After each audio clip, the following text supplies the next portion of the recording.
트럼프 전 대통령은 한국의 방위비 분담금을 증액하겠다며 압박하고 으름장을 놓고 있습니다. 한국에 주한미군이 없어서는 안 될 존재라는 전제하에 기고만장한 모습입니다. 하지만 한국이 스스로를 지키는 데 있어 주한미군의 필요성은 얼마만큼인가에 대한 의문은 늘 따라다녔습니다. 과거부터 한 번씩 거론되던 질문이었습니다. 또 다시 트럼프 전 대통령의 미군 철수 주장으로 하여금 화두가 되고 있죠. 특히 현재 미국 대선 상황에서 조 바이든의 지지율은 갈수록 하락세를 면치 못하고 있고 여론조사 결과 트럼프의 우세가 점쳐지고 있는 상황입니다. 이로 인해 6개월여 앞으로 다가온 미국 대선에서 트럼프 전 대통령의 재집권 가능성을 배제할 수 없는데요. 그로 인해 미군 철수에 대한 논제가 다시금 필요한 시기입니다. 하지만 이미 그가 집권했을 때에도 제기됐던 주한미군 철수 주장은 아직까지도 실현되지 않았었죠. 이에 주한미군 철수가 현실이 되기는 쉽지 않을 것이라는 주장에도 힘이 실리고 있습니다. 트럼프의 으름장에도 미국 하원 군사위의 국방수권법 초안에 주한미군 규모를 현 수준인 28,500명으로 유지하는 내용이 명시되었다고 전해졌습니다. 이처럼 트럼프의 주한미군 관련 발언은 주한미군을 철수시키겠다는 의도보다는 주한미군 주둔 비용을 더 많이 받아내겠다는 의도가 짙게 깔려있는 것이죠. 뿐만 아니라 미국도 주한미군을 무턱대고 철수시킬 수는 없습니다. 미군 주둔을 통해 서로 간에 얻을 수 있는 이점들이 있기 때문입니다. 한반도의 긴장과 그에 따른 주한미군의 배치는 아시다시피 미국에게 더 큰 이익일 수 있습니다. 중국 견제에 가장 큰 역할을 하고 있기 때문인데요. 이 시점에서 우리도 미국으로부터 얻어낼 것들을 최대한 얻어내야 한다는 주장이 커지고 있습니다. 어떤 것들이 있는지 함께 확인해 보겠습니다. 트럼프 전 대통령이 이야기하는 골자는 부유한 한국 돈을 더 내야 한다라는 것입니다. 그는 최근 대한민국을 향해 한국이 부자나라임에도 미국의 힘을 빌어 안보에 있어 무임승차를 하고 있다고 주장했습니다. 또한 현재보다 무려 5배 많은 방위비를 분담해야 한다고 주장하고 있습니다. 트럼프가 주장하는 대로라면 우리가 내야 할 방위비는 50억 달러, 한화로 무려 6조 원에 달하는 큰 금액입니다. 사실상 주한미군을 철수시키겠다는 으름장이나 마찬가지였습니다. 그런데 트럼프 전 대통령 집권 시절에도 같은 주장을 내세웠었습니다. 당시에는 방위분담금 인상 요구에 우리는 수용할 수 없다며 버텼습니다. 공개된 일화에 의하면 트럼프 전 대통령은 인터뷰에서 내가 선거에서 이기지 못한 것에 대해 한국 대통령이 가장 행복했을 것이다. 한국의 방위비 분담금을 대폭 올리려고 한 것이 나이기 때문이라고 자랑하듯 이야기했습니다. 트럼프의 억지 주장에 미국 내에서도 요구가 과하다는 공감대가 있었고 우리는 안 된다며 버텼기 때문에 당시에는 분담금 인상 요구 없이 지나갈 수 있었다고 하죠.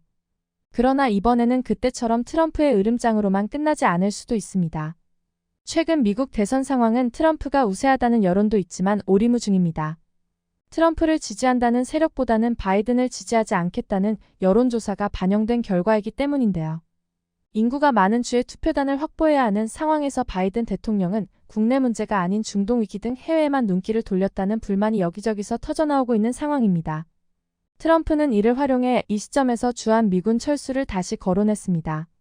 이는 미국의 유권자들이 현재 무엇에 초점을 두고 있는지를 정확하게 파악해낸 것이라고 할 수 있습니다. 주한미군을 철수시키거나 철수시키지 않더라도 그 비용을 한국이 다 부담하게 하겠다는 트럼프의 주장은 지구촌 경찰 노릇보다는 미국 경제와 안보에 집중하길 바라는 미국민들의 심리를 뚫어낸 것이고 할 수 있습니다. 그렇기에 트럼프도 자신의 발언이 단순한 선거용 멘트가 아니었음을 입증하기 위해서라도 결과를 내려고 할 텐데요. 하지만 여전히 쉽지 않은 상황이라는 것을 알고 있습니다. 미국 현지 여러 전문가들, 특히 트럼프 정권 때 안보나 외교 등과 관련해 중책을 맡았던 이들 사이에서도 주한미군을 철수시키면 안 된다는 주장을 하고 있습니다. 대표적으로 트럼프 정권 때 국가안보부 장관을 지냈던 허버트 맥메스터가 도널드 트럼프 전 대통령을 포함한 많은 미국인은 주한미군이 가장 효과적으로 미국과 세계의 안보를 지키는 방법이란 점을 알고 있다. 미군이 철수했다가 동북아에 유사시 미군을 재배치하려면 막대한 초기 희생을 감수하는 입장료를 치러야 한다. 한국도 미군이 한반도에 주둔하며 방위태세를 갖추는 게 더 합리적이고 저렴한 방식이라고 미국에 강조해야 한다고 주장했습니다. 그가 이런 주장을 하는 건 경험에서 비롯된 것이었죠. 수십 년 전 미군을 한반도 밖으로 내보낸 적이 있습니다. 당시와 같은 경험을 다시 하고 싶지 않아서입니다. 바로 에치슬라인이라는 것을 들어보셨을 겁니다. 6.25 전쟁이 일어나기 직전 1950년 1월 12일 당시 미국 국무장관이었던 딘 에치슨이 선언한 극동 방위선인 에치슨 라인에서 한반도는 제외되었었죠. 당시 미국이 한반도에서 손을 떼야 한다는 여론이 커졌었습니다. 이는 미 국무성에 제출된 남한 정책 보고서에도 잘 나타나 있었습니다. 남한은 미국의 이익과 정책에 있어 자산이 아니라 부채다. 오늘날 남한의 대한민국 정부가 어느 정도 지속될 것인가는 의문시되며 따라서 미국은 너무 깊게 들어가지 않는 것이 좋다라는 내용이었는데요. 미 국가안전보장회의에서도 북한의 무력 침입에 미군 파견하지 않을 것이라는 결의가 나오기도 했습니다. 이에 애치슨 선언에 결국 한반도를 제외했었습니다. 미국의 극동 방위선에서 한반도를 제외시켜 한국 전쟁의 발발 원인이 된 선언이 되어버렸습니다. 미국의 이러한 태도에 북한과 소련이 남한도 군사적으로 공산화하는 게 가능하다는 판단을 하게 해 6.25 전쟁 발발로 이어졌던 것이었습니다. 미국의 예상과 정반대의 결과를 야기시켰습니다. 막대한 병력을 한반도에 파병시켜야 했고 더 많은 물자를 허비하게 되었습니다. 이로 인해 미군을 한국에 계속 주둔시켜야 한다는 주장이 관철되기 시작했습니다. 하지만 사고를 전환해야 할 때라는 것을 우리는 알고 있죠. 이는 어디까지나 미국 입장에서 바라본 결과입니다. 그런데 주한미군 감축은 1970년대 후반 지미 카터 정부 때부터 나온 이야기라고 하죠. 당시 한국군이 북한군보다 군사적으로 우세하고 주한미군을 철수해도 군사적으로 큰 위협이 없을 것으로 생각한다는 것이 여론이었습니다. 그럼에도 주한미군이 계속해서 주둔하고 있던 이유로 한반도는 4대국의 이익이 교차하는 지역으로 주한미군 주둔은 정치적인 중요성이 있으며 1940년대와 1950년대와는 판이하다고 전했습니다. 북한 남침 억제를 위한 목적 외에 동북아지역에서 세력 균형을 지키기 위한 의도가 컸음을 이야기하는 것이었죠. 더욱이 한국의 군사력이 세계 6위에 해당할 정도로 강력해졌음에도 여전히 주한미군이 주둔하고 있습니다. 특히나 중국의 힘이 강해진 지금에 와서는 사실상 중국에 대한 대응이 주가된 게 아닌가 하는 이야기도 나오고 있습니다. 미국의 방위비 분담 인상 요구는 오히려 타당한 근거가 없는 억지 주장인데요. 미군을 한반도에 주둔시키며 중국을 사정권에 두고 있는 것이라고 할 수 있습니다. 이런 점을 고려한다면 오히려 우리가 부지 이용료를 받아 하는 상황입니다. 이런 변화를 미국도 모르는 게 아니기에 자신들도 계속해서 한반도 주둔할 명분을 확보하기 위해 여념이 없습니다. 그러기 위해서 점차 한국의 요구를 들어주고 있다는 것을 확인할 수 있습니다. 미사일 사거리를 해제줬기에 우리도 미국의 허가가 없더라도 원한다면 중장거리 탄도 미사일을 언제든지 개발할 수 있게 되었습니다. 이는 미국과 중국의 패권 다툼이 심화되면서 유사시 중국의 위협에 대응할 필요가 있어졌기 때문에 가능해졌던 것입니다. 그렇지 않고서야 40년이 넘게 미사일 사거리를 제한했던 것을 해제할 리가 없죠. 이처럼 이를 활용해 우리가 취할 수 있는 이점을 적극적으로 취해야 할 시점입니다. 그 대표적인 것이 최근 다시 대두되고 있는 핵무장 용일론과 전시작전권 회수라고 할 수 있겠습니다. 트럼프가 주장하는 것처럼 그나마 있는 미군마저 철수한다면 이런 명분을 충분히 내세울 수 있을 겁니다. 미군이 철수 안 하더라도 이미 북한이 아니라 중국 대응에 더 초점이 맞춰져 있다는 사실을 부인하기 어렵다고 보입니다. 최근 엘브리지 콜비 전 미국 국방부 전략개발 담당 부차관보는 미국이 중국이 아닌 북한을 해결하기 위해 한반도에 미군을 인질로 붙잡아둬서는 안 된다고 이야기했는데요.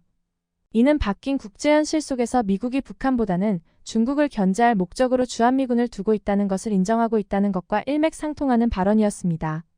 거기에 미국의 한반도 미군 주둔 목적이 결국 자국 안보라는 것까지 생각하면 유사시 우리의 안보를 우리 손으로 지키기 위한 전작권 반환을 요구할 명분 또한 충분히 있습니다.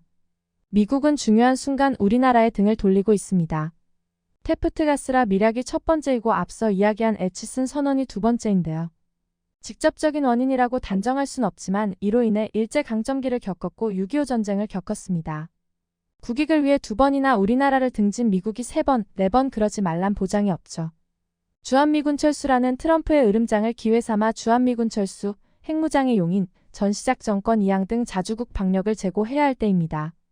나라를 지킬 무기를 스스로 개발하고 나라를 지킬 작전권을 스스로 가지고 있어야 하는 것은 너무나 당연한 일이기 때문입니다. 주한미군 방위분담금 인상에서 시작된 철수로는 여전히 적지 않은 파장을 불러일으키고 있습니다. 과거에도 여러 이유로 미군 철수론이 등장했었죠. 그러면서 꾸준히 주한미군은 감축되었던 것이 사실입니다. 한국전쟁 당시 최대 33만 명이었던 것을 생각하면 매우 많이 감축되었던 것을 알 수 있습니다. 최고 33만 명이었던 주한미군은 휴전 직후 8만 5천 명으로 감축된 후 여러 차례 계속해서 감축이 되었습니다. 현재는 2만 8,500명 선을 유지하고 있습니다. 하지만 단순히 주한미군을 감축한다, 철수한다로 끝나는 간단한 문제가 아니기 때문에 이 사안에 대해 세계 각국에서 주목하고 서로의 움직임에 대비할 수밖에 없습니다. 이 사안에 대해 미국 측은 결국 전 세계를 혼란에 빠뜨릴 발언을 하게 되었습니다.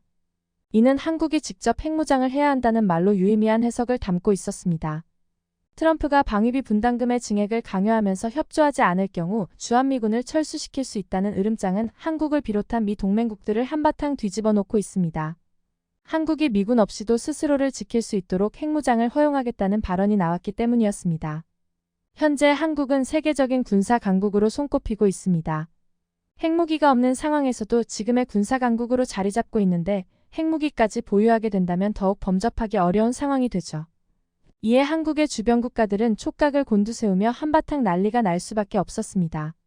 우리 한국이 핵 강국으로 거듭나게 될 가능성이 농후해진 현재 소식 확인해 보겠습니다. 지난주 하와이에서는 태평양 지상군 심포지엄이 열렸습니다. 주한 미팔군 사령관인 크리스토퍼 라니브는 한 지도를 화면에 띄웠습니다. 이는 북한의 미사일 공격 범위를 설명하는 지도였죠. 지도에 따르면 북한의 준중거리 탄도미사일은 한국과 일본을, 중거리 탄도미사일은 괌을 사정권 아래 두고 있었습니다.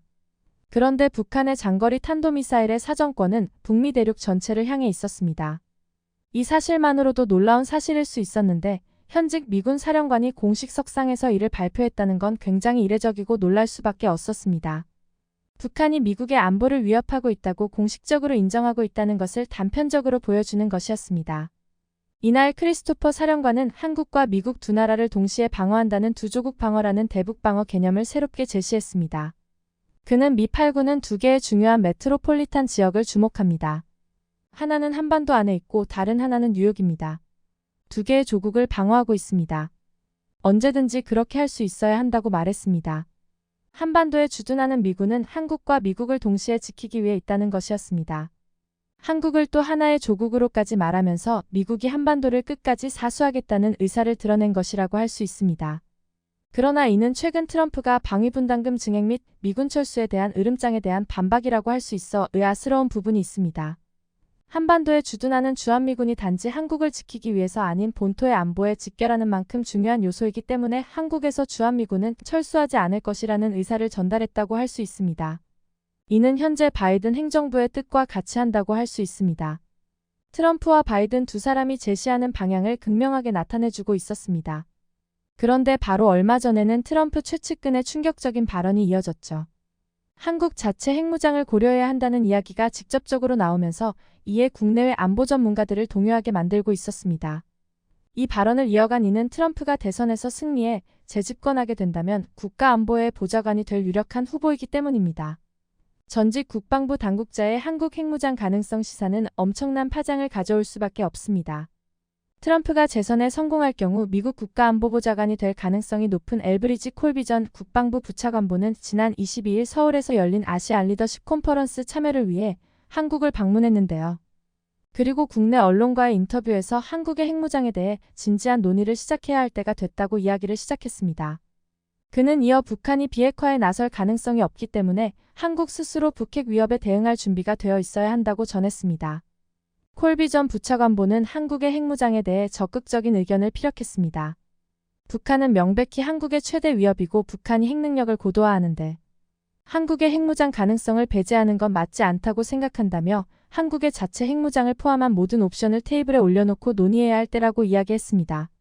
그는 한국의 통일 문제에도 의견을 이야기했습니다. 그는 한반도 통일을 원칙적으로 전적으로 지지하고 통일에 반대하지 않는다고 했죠.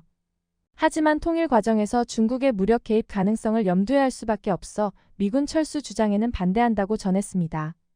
그러면서 아시아에서 미국의 핵 비확산 정책은 실패했다며 북한과 중국은 핵 능력을 고도화하는데 미국의 동맹국들이 제약을 받고 있는 상황인데 이걸 한국과 미국 입장에서 성공적 정책이라고 할 수 있느냐며 미국의 기존 아시아 안보 정책을 비판하기에 이르렀습니다.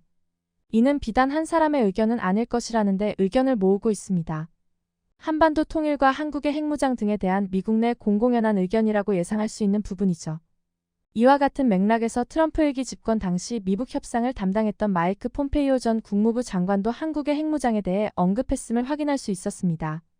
아시안 리더십 컨퍼런스에 참석한 폼페이오 전 장관에게 미국이 확장 억제 제공을 중단하거나 미군 철수를 할 경우 한국이 핵무장을 해야 한다고 믿는 한국인도 많은데 어떻게 보냐는 질문이 쏟아졌습니다.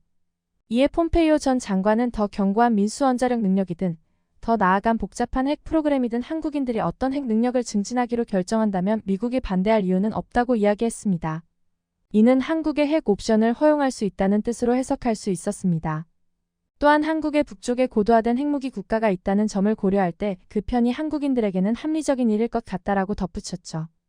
폼페이오 전 장관은 핵연료 제철이나 농축이 일본에는 허용돼 있지만 한국은 하지 못하고 있는데 트럼프 집권 2기 때 협상이 가능한가란 질문에도 왜 안 되겠나? 고 답변하며 한국 핵무장에 힘을 싣는 이야기를 이어나갔습니다. 핵연료 제처리는 사용이 끝난 핵연료를 녹여 쓸모있는 우라늄과 플루토늄을 추출해내는 기술로 핵연료를 재사용할 수 있을 뿐만이 아니라 핵무기 제조에 필수적인 기술이기도 합니다.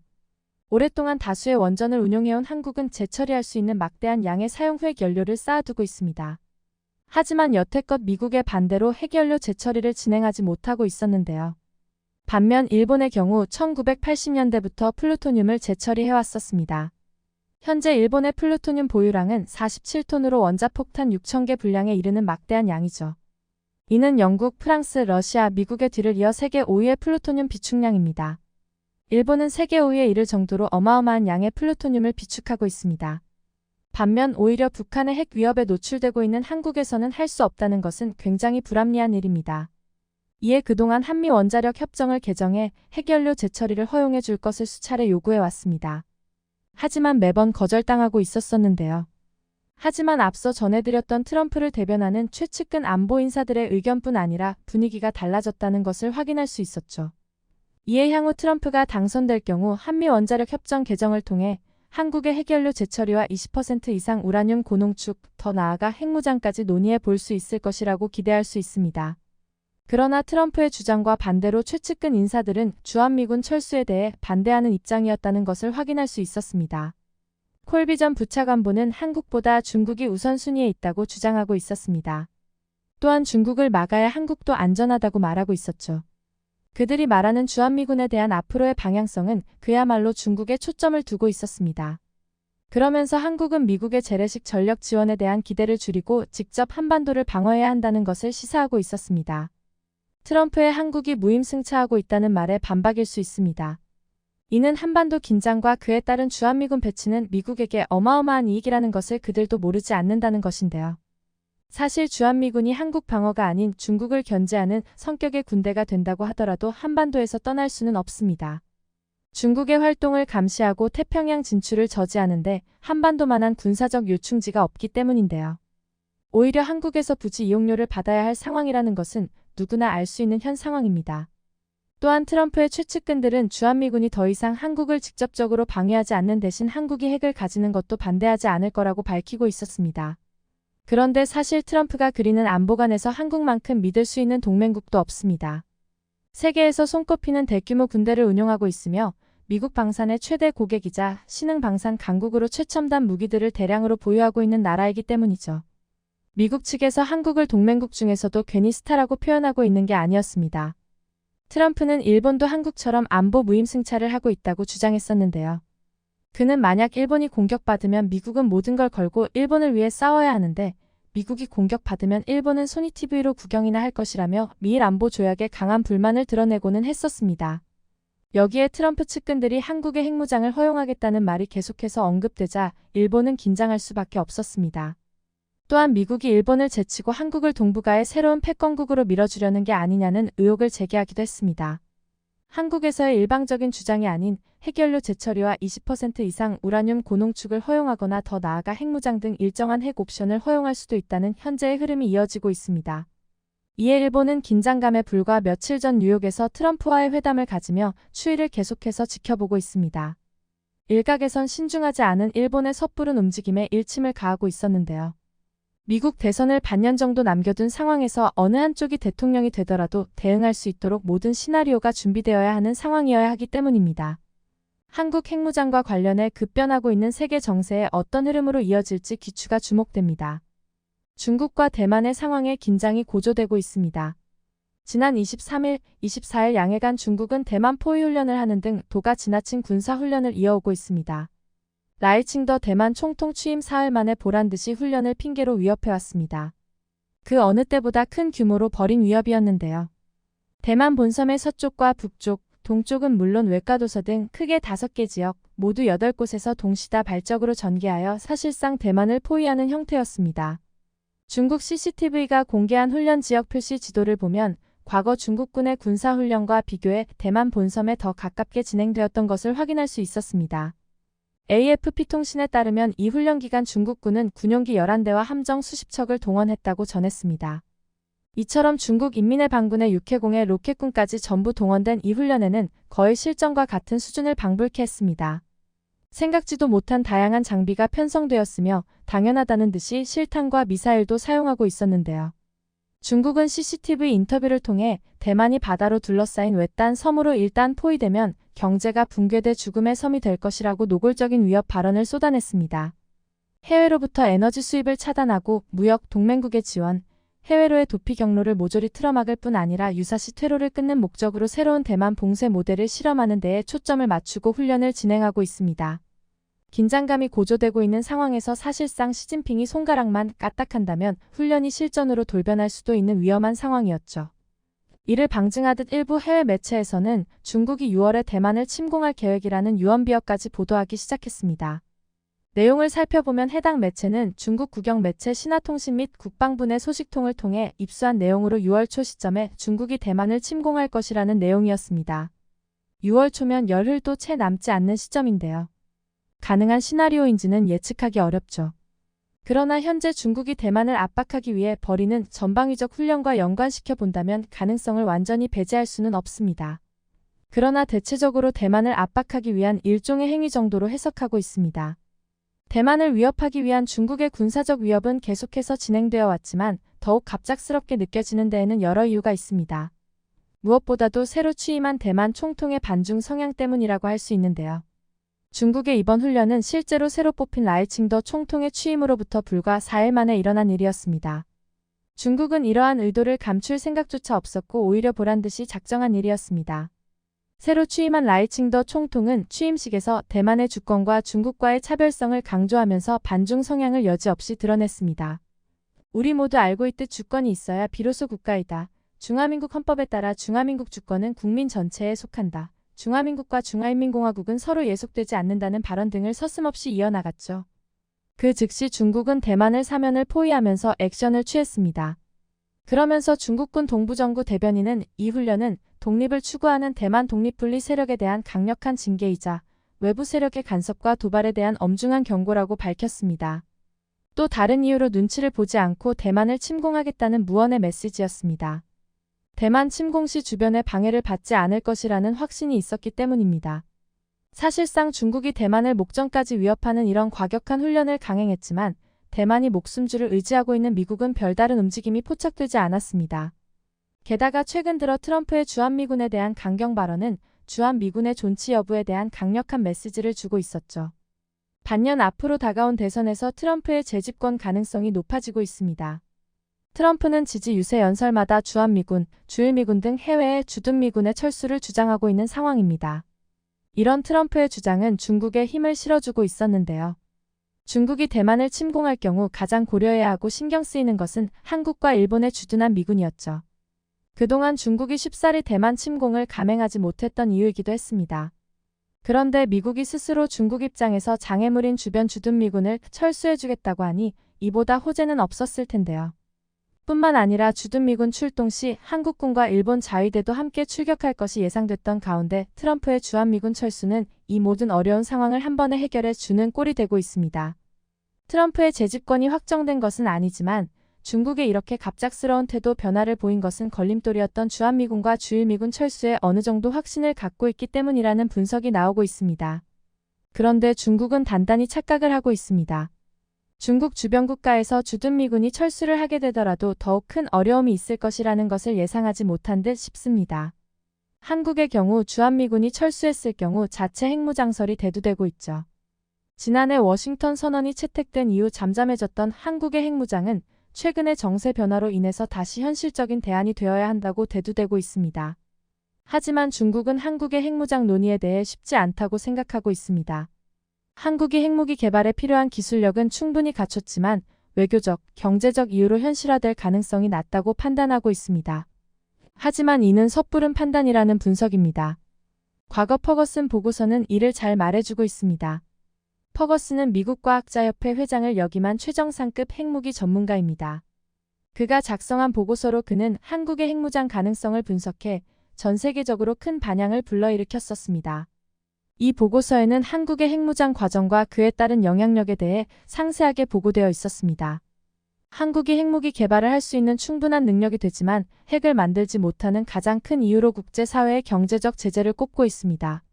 한국처럼 무역에 경제를 의존하는 국가는 무턱대고 핵을 만들었다가 한국의 위상을 심각하게 악화시키며 각종 경제 제재가 쏟아져 결국 버틸 수 없기 때문이라고 이야기하고 있습니다. 하지만 퍼거슨의 생각은 달랐습니다. 퍼거슨은 한국이 지닌 거대한 경제력은 그 위기를 오히려 돌파할 것이라고 예상했습니다.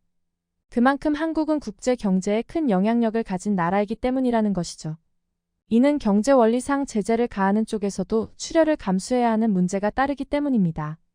그 근거로는 인도의 사례를 들고 있었는데요. 인도는 1998년 핵실험을 실시한 뒤 국제사회의 경제 제재를 받게 되었습니다. 하지만 그 제재는 1년이 채 지나지도 않은 시점에서 끝이 날 수밖에 없었습니다. 14억 인구를 가진 거대한 시장 인도를 국제사회에서는 결코 무시할 수 없었기 때문입니다. 경제 제재로 인해 인도와 거래를 할 수 없게 되자 속이 타는 쪽은 상대방이었죠. 이는 결국 국제사회는 인도에 대한 태도를 바꿀 수밖에 없게 만들었습니다. 그 결과 인도의 핵무기 보유를 용인해주게 되었습니다. 퍼거슨은 같은 원리로 한국 역시 국제사회의 각종 제재를 돌파할 수 있는 능력을 가지고 있다고 이야기했는데요. 퍼거슨 보고서에 따르면 한국이 세계에서 가장 국제화된 국가로 경제력이 강한 나라 중 하나라서 인도와 비슷한 방식으로 제재를 견뎌낼 잠재력이 충분하다고 전하고 있습니다. 한국은 인도 내수 시장에 비해 규모는 작지만 세계 경제에서 높은 비중을 차지하고 있으며 미국에서 소비되는 다수의 제품을 수출하고 있죠.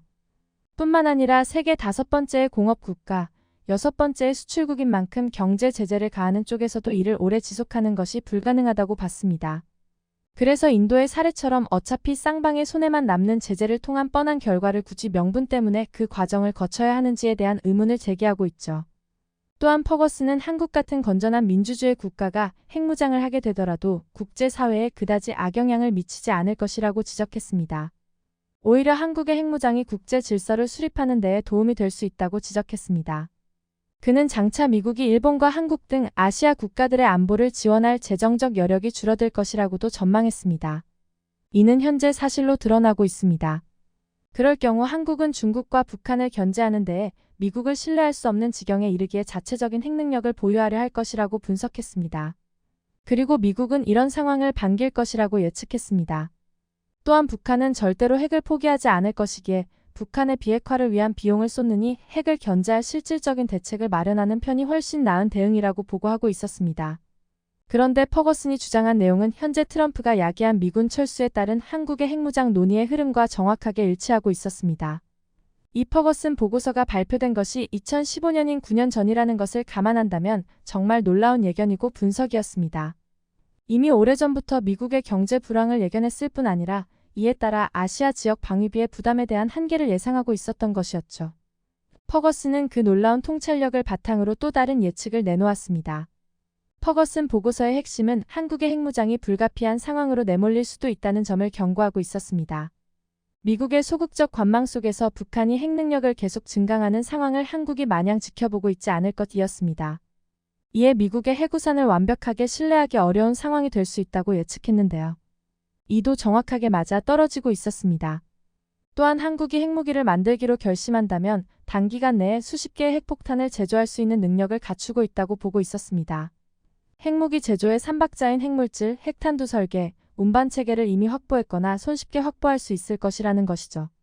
한국이 당장 핵무기 제조에 나설 경우 5년 이내에 수십 개의 핵탄두를 만들 수 있다고 전망하고 있었습니다. 보고서는 한국이 핵폭탄을 터뜨리는 기폭장치에 필요한 크라이트론에 대한 기술적 접근이 이미 가능한 상태이고 핵탄두 내 플루토늄 주변을 에워쌀 고성능 폭약 제조 능력도 세계적 수준이라고 밝혔었습니다.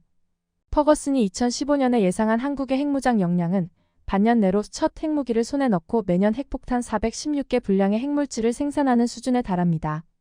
그런데 퍼거슨 보고서는 2015년임을 감안해 이런 충격적인 수치에도 당시에는 한국의 핵무장이 가능성이 없다고 여겨져서 그렇게까지 주목받지는 못했죠. 하지만 8년여가 흐른 지금 시점에 돌이켜보면 퍼거슨의 예상은 놀랍게도 하나하나 현실로 이어지고 있습니다. 그의 예상대로라면 앞으로 한국은 핵무장을 통해 북한은 물론 중국의 군사적 위협을 견제하는 데에 국제적인 의존을 받게 될 것입니다. 트럼프의 주한미군 철수 주장과 중국이 대만을 상대로 벌이고 있는 도발 등 이어지고 있는 일련의 사건들은 어쩌면 한국이 핵무장하는 시나리오에 대한 시작을 예견하고 있는 것이라고 할 수 있죠. 퍼거슨 보고서의 한국 핵무장에 대한 시나리오가 진짜로 사실이 될지는 아직 쉽사리 예측하기는 어렵습니다. 그러나 여러 상황들을 정확하게 예측했던 것만큼 추후 어떻게 전개가 될지 궁금해집니다. 영상을 끝까지 시청해주셔서 감사합니다. 구독과 좋아요는 영상 제작에 큰 힘이 됩니다.